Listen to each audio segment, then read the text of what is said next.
বিশ্বনবী বলতেন জুমার দিন শ্রেষ্ঠ দিন, এই দিন আমার উপরে বেশি বেশি দুরূদ পড়ো। ফাইন্না সালাতাকুম মা'রুদাতুন আলাইয়া, কেননা তোমরা যে আমার উপরে দুরূদ পড়ো, আমি মরে যাওয়ার পরে এই দুরূদগুলো কে পাঠিয়েছে তার নাম, তার বাবার নাম সহ ফেরেশতারা আমার কবরে দিয়ে আসে।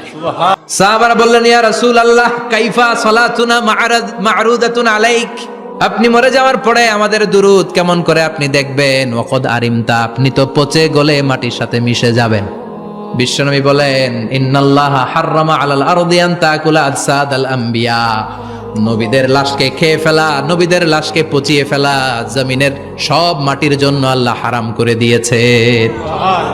নবীদের লাশ পচে না, নবীদের লাশ গলে না।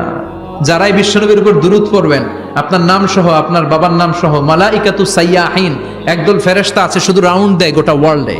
কারা বিশ্বনবীর উপর দুরূদ পড়েছে, এই দুরূদ নিয়ে, এই নাম নিয়ে বিশ্বনবীর কবরে তারা পৌঁছে দেয়। চিল্লায় পড়েন আল্লাহু আকবার।